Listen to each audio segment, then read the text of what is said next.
Well, welcome to the miracle work. And we're going to take it easy today. That's my feeling. Let's take it easy today. So I don't know exactly what that means, but I know for sure that we're not going to make any kind of sacrifice here. So the title of the section that we're looking at today is Atonement without Sacrifice. And atonement is then the idea of undoing, of say recognizing you're one without a sacrifice. So without thinking that you need to do something for it, that you have to sacrifice your life for it, or that you, who knows what idea you can hold about it. And this is very helpful. So there in this section, it's quite a long section. It's about 20 minutes if you read it, one after the other, which is not necessary. But it's like if you read it, you see that there's a lot of information about a very specific person. And Jesus is actually directly talking about this person, which is Edgar Cayce. And he wrote a couple of books, and he was quite involved in the, say, Course in Miracles community. Maybe, no, he probably still isn't, but I don't know. Nevertheless, so there's a lot of talking about him and about how he does things that have to do with the idea of sacrifice. And you're saying, oh, well, what's so interesting about that? And the thing is that it is interesting to hear Jesus talk about a person, because you hardly ever hear that. So that's one thing that we're going to take a look at. And the other part is some biblical sections that are misinterpreted by the established religion, by their, say, the Christian religion. And that's going to be readjusted too. In this moment that we're together, that we're listening, that is readjusted in what Jesus shares with us today, which is really helpful. At least when I read it, it's like, oh, I'm so happy to read this.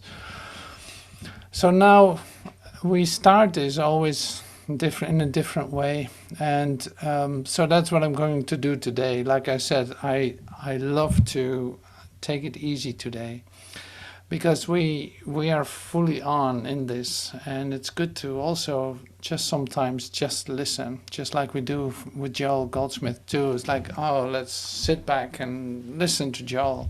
But here it is like, let's sit back and listen to this specific section of the chapter, which is Atonement without Sacrifice. Let's listen to that. I made an audio book of the whole Urtext, and this is part of that too. So you can find it, I think it's on the EBHub website too still, but otherwise on the Urtext, the CourseInMiracles.com channel of YouTube. And that's where I stream this from now too, so you'll see it. And you hear two voices, so it's my voice and the voice of Anjula Ram. I did the first 20 chapters with her. We met on a daily basis, reading A Course in Miracles, recording it. It was COVID time. We had, we just happened to find each other doing so. And so that's how that was. And so chapter 3, we're in chapter 3c of the Urtext, and we're going to take a listen to it. So it's with French subtitles. That's really great. They're auto-generated, so they might not be that good, but it's the best I can do right now. So, and you see the beautiful picture of Dali, The Last Supper. I really love that. That's why I used it. And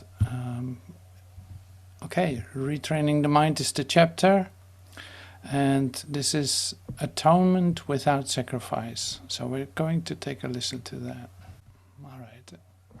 Urtext Manuscripts, complete 7-volume combined edition. Volume 1, Chapter 3, Section Atonement without Sacrifice. There's one more point which must be perfectly clear before any residual fear, which may still be associated with miracles, becomes entirely groundless. The crucifixion did not establish the atonement. The resurrection did. This is a point which many very sincere Christians have misunderstood. Nobody who was free of the scarcity fallacy could possibly have made this mistake. If the crucifixion is seen from an upside-down point of view, it certainly does appear as if God permitted and even encouraged one of his sons to suffer because he was good. Many devoted ministers preach this every day. This particularly unfortunate interpretation, which actually arose out of the combined misprojection of a large number of my own would-be followers, has led many people to be bitterly afraid of God. This particularly anti-religious concept happens to enter into many religions, and this is neither by chance nor coincidence. The real Christian would have to pause and ask, how could this be? Is it likely that God himself would be capable of the kind of thinking which his own words have clearly stated is unworthy of man? There are times when the best defense, as always, is not to attack another's position, but rather to protect the truth. It is not necessary to consider anything acceptable if you have to turn the whole frame of reference around in order to justify it. This procedure is painful in its minor applications and genuinely tragic on a mass basis. Persecution is a frequent result, justifying the terrible misperception that God himself persecuted his own Son on behalf of salvation. The very words are meaningless. It has always been particularly difficult to overcome this because, although the error itself is no harder to overcome than any other error, men were unwilling to give it up because of its prominent escape value. In milder forms, a parent says, "This hurts me more than it hurts you," and feels exonerated in beating a child. Can you believe that the father really thinks this way? It is so essential that all such thinking be dispelled, that we must be very sure that nothing of this kind remains in our mind. I was not punished because you were bad. The wholly benign lesson which the atonement teaches is wholly lost if it is tainted with this kind of distortion in any form. Vengeance is mine, saith the Lord, is strictly a karmic viewpoint. It is a real misperception of truth by which man assigns his own evil past to God. The evil conscience from the past has nothing to do with God. He did not create it and he does not maintain it. God does not believe in karmic retribution at all. His divine mind does not create that way.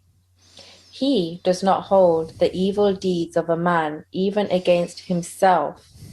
It is likely then that we would hold against any man the evil that another did. Be very sure that you recognize how impossible this assumption really is and how entirely it arises from misprojection. This kind of error is responsible for a host of related fallacies, including the misbelief that God rejected man and forced him out of the Garden of Eden, or that I am misdirecting you. I have made every effort to use words which are almost impossible to distort, but man is very inventive when it comes to twisting symbols around. God himself is not symbolic, he is fact. The atonement, too, is totally without symbolism. It's perfectly clear because it exists in light. Only man's attempts to shroud it in darkness have made it inaccessible to the unwilling and ambiguous to the partly willing. The atonement itself radiates nothing but truth. It therefore epitomizes harmlessness and sheds only blessing. It could not do this if it arose from anything other than perfect innocence. Innocence is wisdom because it is unaware of evil which does not exist. It is, however, perfectly aware of everything that is true. The resurrection demonstrated that nothing can destroy truth. Good can withstand any form of evil because light abolishes all forms of darkness. The atonement is thus the perfect lesson. It is the final demonstration that all of the other lessons which I taught are true. Man is released from all errors if he believes in this. The deductive approach to teaching accepts the generalization which is applicable to all single instances, rather than building up the generalization after analyzing numerous single instances separately. If you can accept the one generalization now, there will be no need to learn from many smaller lessons. Nothing can prevail against the Son of God, who commands his Spirit into the hands of his Father. By doing this, the mind awakens from its sleep, and the soul remembers its Creator. All sense of separation disappears, and level confusion vanishes. The Son of God is part of the Holy Trinity, but the Trinity itself is one. There is no confusion within its levels, because they are of one mind and one will. The single purpose creates perfect integration and establishes the reign of the peace of God. But this vision can be perceived only by the truly innocent. Because their hearts are pure, they defend true perception instead of defending themselves against it. Understanding the lesson of the atonement, they are without the will to attack, and therefore they see truly. This is what the Bible means when it says, "And when he shall prosper or be perceived, we shall be like him, or we shall see him as he is." Sacrifice is a notion totally unknown to God. It arises solely from fear of the records. This is particularly unfortunate because frightened people are apt to be vicious. Sacrificing others in any way is a clear-cut violation of God's own injunction that man should be merciful, even as his Father in heaven is merciful. It has been harder for many Christians to realize that this commandment or assignment also applies to themselves. Good teachers never terrorize their students. To terrorize is to attack, and this results in rejection of what the teacher offers. This results in learning failures. I have been correctly referred to in the Bible as the Lamb of God who taketh away the sins of the world. Those who represent the lamb as blood-stained, an all too widespread conceptual error, do not understand the meaning of the symbol. Correctly understood, the symbol is a very simple parable or teaching device which merely depicts my innocence. The lion and the lamb lying down together refers to the fact that strength and innocence are not in conflict, but naturally live in peace. Blessed are the pure in heart, for they shall see God, is another way of saying the same thing. Only the innocent can see God. There has been some controversy in human terms as to whether seeing in an attribute of the eyes or an expression of the integrative power of the brain. Correctly understood, the issue revolves around the question of whether the body or the mind can see or understand. This is not really open to question at all. The body is not capable of understanding. Only the mind knows anything. A pure mind knows the truth, and this is its strength. It cannot attack the body because it knows exactly what the body is. This is what a sane mind in a sane body really means. A sane mind is not out for blood. It does not confuse destruction with innocence, because it associates innocence with strength, not with weakness. Innocence is incapable of sacrificing anything because the innocent mind has everything and strives only to protect its wholeness. This is why it cannot misproject. It can only honor man because honor is the natural greeting of the truly loved to others who are like them. The Lamb taketh away the sins of the world only in the sense that the state of innocence or grace is one in which the meaning of the atonement is perfectly apparent. The innocence of God is the true state of the mind of his Son. In this state, man's mind does see God, and because he sees him as he is, he knows that the atonement, not sacrifice, is the only appropriate gift to his own altar, where nothing except perfection truly belongs. The understanding of the innocent is truth. That is why their altars are truly radiant. Dictated directly without notes. Though Christians generally, but by no means universally, recognize the contradiction involved in victimizing others, they are less adept at ensuring their own inability to victimize themselves, although this appears to be a much more benign error from the viewpoint of society. It is nevertheless inherently dangerous because once a two-edged defense is used, its direction cannot be self-controlled. Bill recently observed how many ideas were condensed into relatively few pages here. This is because we have not been forced to dispel miscreations throughout.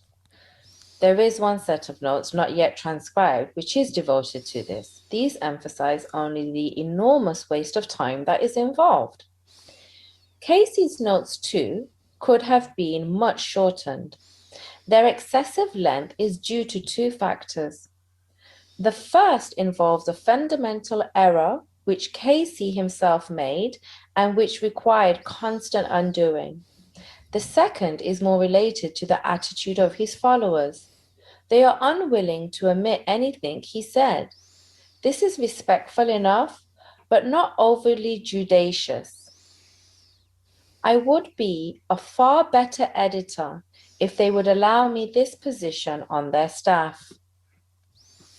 It is obvious that Casey himself was not able to transcend the misperceptions of the need for sacrifice, or he could not possibly have been willing to sacrifice himself.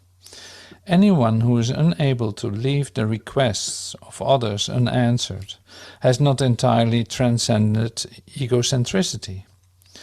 I never gave of myself in this inappropriate way, nor would I ever have encouraged Casey to do so. Casey and his devotion to me are in no way underestimated by the realization that he worked under very great strain, which is always a sign that something is wrong.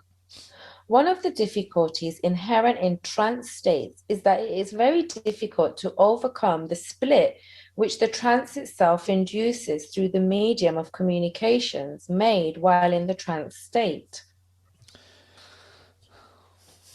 Casey's whole approach put him in a real double bind, from which he did not recover. When he spoke of a dream in which he saw his own rather imminent reincarnation, he was perfectly accurate. He was sufficiently attuned to real communication to make it easy to correct his errors and free him to communicate without strain. It is noticeable throughout his notes that he frequently engaged in a fallacy that we have already noted in some detail, namely, the tendency to endow the physical with non-physical properties. Casey suffered greatly from this error. He did not make either of the other three.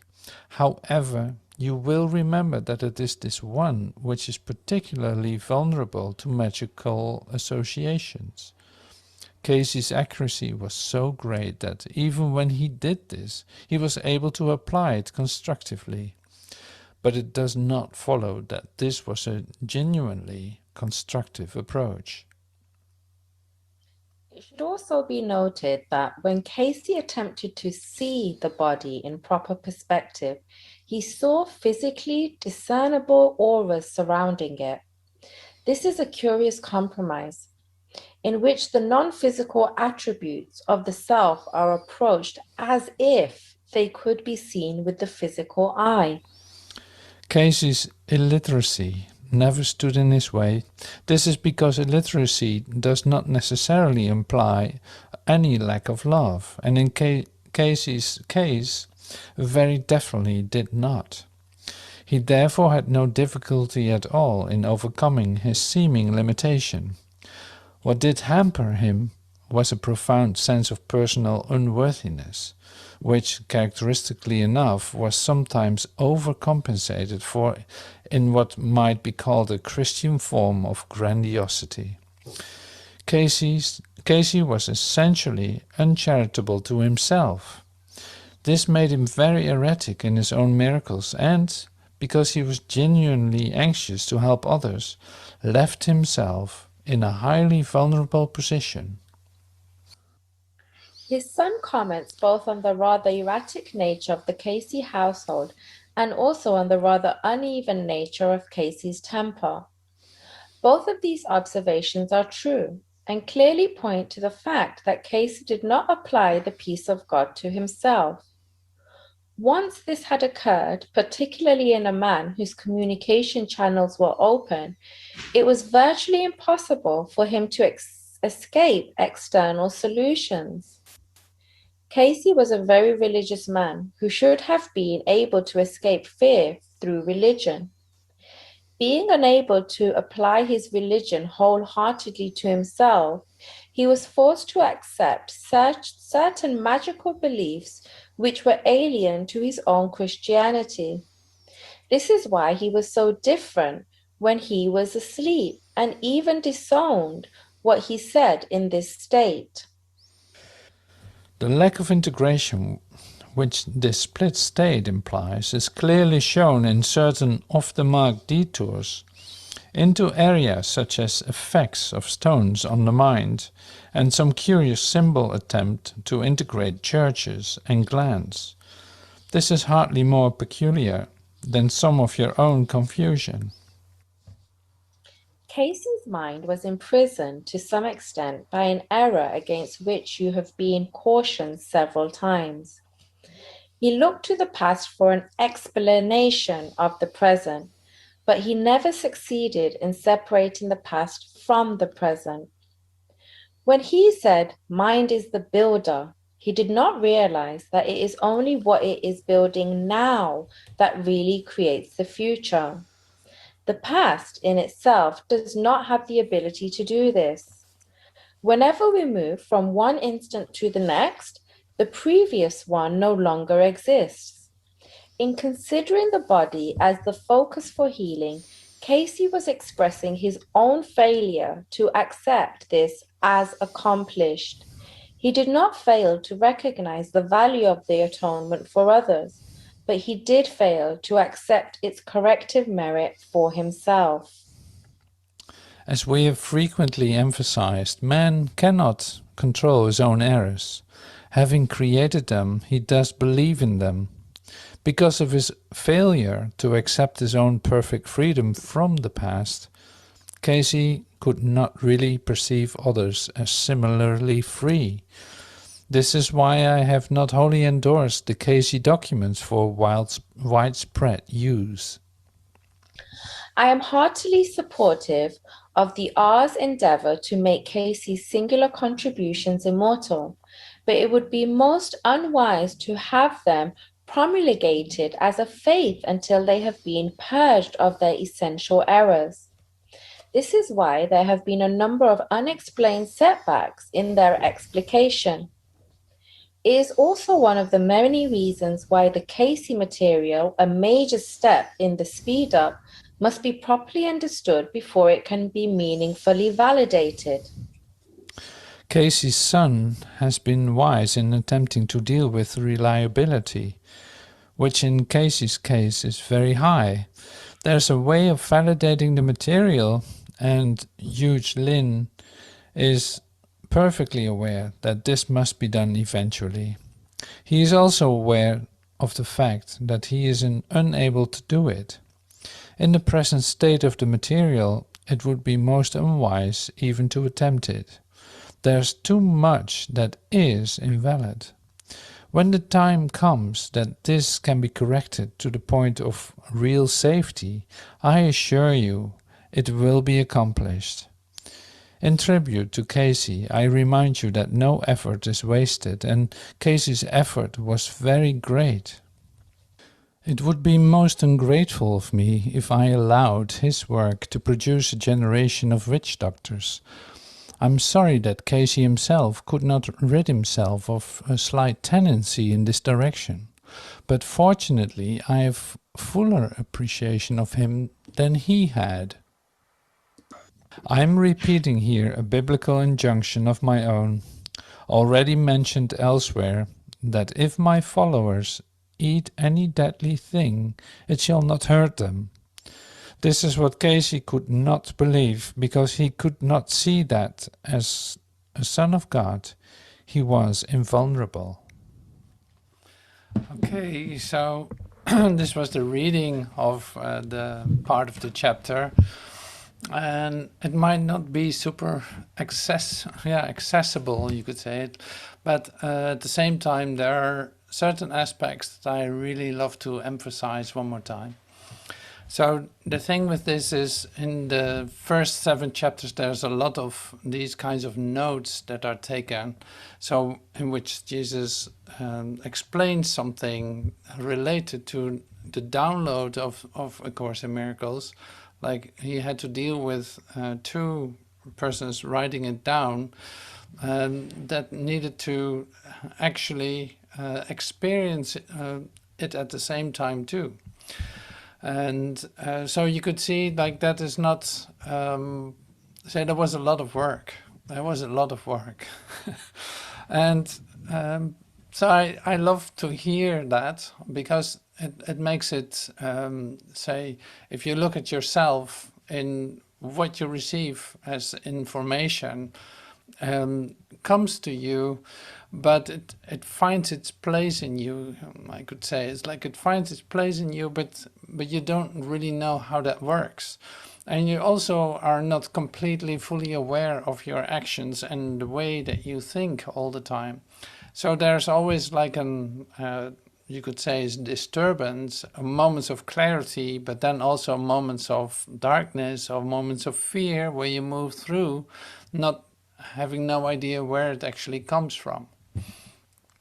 And you see in these notes, there's actually a lot of time spent on these things, like you could have done this, you could have done that, or I would never do this, is what Jesus said. I would never ask for any sacrifice. I would always, it's like always come to and say complete appreciation of who you are. So this is also part in reading the Urtext, and it makes it kind of closer to yourself. At least that's how I experience it. It makes it closer to yourself, and also more forgiving to the way that you think about yourself. Like you're step by step, you become more and more aware of what is actually going on, or how you actually have to can take a look at yourself.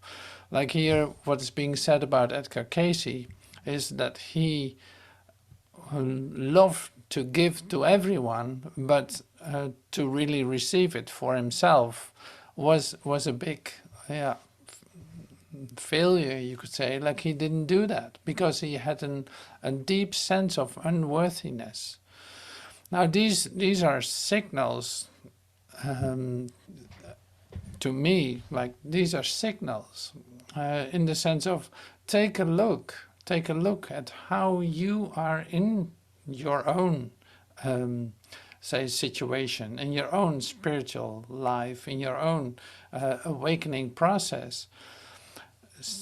See what you're doing, and in the sense of, are you only focused on giving to others without forgetting to receive it for yourself, or what is going on? So that puts more, say, focus on your own process when I read this. All right, so I wanted to take it easy today. I don't know if it was easy. It was not easy to listen to for me. I have to laugh many times because of my own breathing that I could hear in the recordings, and I'm I'm sorry for that. So it was like this microphone was right here, and I wasn't aware of that, and not even in the, say, in the listening to the audios again and trying to edit them a little bit. I wasn't aware of that. So anyway, it happened, and I'm not going to do it again. So it is funny. So I think it gets better during the recordings, because I might have noticed it at a certain point. Atonement without sacrifice. So here's a good point then. So in all this, there's never a sacrifice being asked. And that's such a wonderful idea to me, because the tendency for me to think that I have to do something for it is certainly there. And here that has been taken away. Like, no, there's nothing that you have to do in order to receive the atonement. No, it's the other way around. It really is. So here are some expressions that you have heard in the reading too. It's like one of them is this: the crucifixion did not establish the atonement, the resurrection did. Well, that's a great one to read, and of course you've heard this before. I've shared this before. It's like the crucifixion did not establish the atonement. Like, of course not. Luckily not. So that there are still crucifixes all over the world, projected on walls or hanging in town, like here in the city that I live. There are still all kinds of crucifix reminding us that the crucifixion did something in terms of atonement. So that's that's the present state of the human condition, you could say, still believing in sacrifice and crucifix. So if the crucifixion is seen from an upside down point of view, it certainly does appear as if God permitted and even encouraged one of his sons to suffer because he was good. Many very devoted ministers preach this every day, so up to today. This particularly unfortunate interpretation, which always arose out of the combined misprojection of a large number of my own would-be followers, has led many people to be bitterly afraid of God. Like, if God does this with his most holy son, that's a great question. Like, if God does this with his most holy son, like crucifying, allowing him to be crucified on the cross, well, what is he going to do with me? So how ridiculous is that? You know, how ridiculous is that? So this has been, say, leading to so much deep fear, anxiety for death too, because then the day of judgment is come. And so this very good, like perfect example of a resurrected one, that is the direct Son of God, may be seen as an idol, may be seen as something that you will never be able to get to, you know, as in like there's a Jesus kind of idea. So what is going to happen with me when I close my eyes, so to speak, when I am passed into a different world? How am I going to be judged? If Jesus hangs on the cross while he did everything right, performed miracles, and taught nothing but truth. It doesn't look good. It doesn't look good. So I'm so happy to hear this then, to see that this is over, and that this really is like loses all kinds of understanding and power, like it slowly but certainly fades away. It's just falls apart in the shining light of the love that God has for his son. So that is really great. So on this first page, this is being erased, you could say, like, okay, this is no longer a myth. Myth is busted. It's a busted myth. It's not going to happen. And you can talk as much about blood and sacrifice as you want, but that has nothing to do with the love of God for you. The resurrection demonstrated that nothing can destroy truth. Good can withstand any form of evil because light abolishes all forms of darkness. The atonement thus is the perfect lesson. It is the final demonstration that all of the other lessons which I taught are true. Man is released from all errors if he believes in this. Man is released from all errors if he believes in this. Atonement is a perfect lesson. The resurrection, say, the light can abolish all forms of darkness. If you believe that, then you see that all the lessons that I taught are true. Then you see that all errors that you can possibly, that all errors disappear by believing this. Light abolishes all forms of darkness. So that's so great.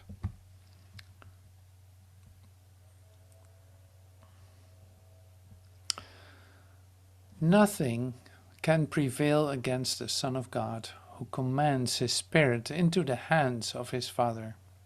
Okay, that's another one of the statements, like nothing can prevail against the Son of God who commands his Spirit into the hands of his Father, who allows himself to be inspired by Spirit, to command his Spirit into the hands of his Father. It's like to give yourself to God, not as a sacrifice, no, as an awakening.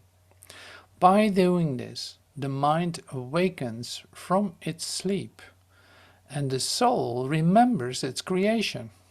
All sense of separation disappears, and level confusion vanishes. So I'm talking here about, say, the fundamental experience of the love of God. So it's like you command your spirit, in the hands of God. Like you allow this inspiration to occur to you. You allow healing, you could say. You allow the love of God to dawn in you. And say all error disappears. It's the place where your soul remembers God. It is your experience of your beingness. That's where this is about. And I love it that it is being said here and put in perspective, and it's like very, very precisely put into. It's like Jesus says here too, is like the idea of twisting symbols around with your human mind is a very common thing. So everything that is being said can be twisted around, because in order to deny what it actually says, the mind becomes very inventive. And you recognize that too. So that's why this commanding your spirit into the hands of God becomes like the practice, not as a one-time occasion, but really as a practice. Like, yes, what else do you want to do? It comes down to that. What else are you going to do? So in order to stay in this recognition of your wholeness that can only come to you when you command your spirit into the hands of God, that is all taken care of, only by that practice. So by not letting your mind do its little devious thing, or valuing anything that's related to it, no, just allowing this to occur, the inspiration to come to you. Okay, so this is basically what I love to share today. And so we're going to listen to some music and relax deeper into it. So thank you so much for bearing with me, and I love you. Thank you.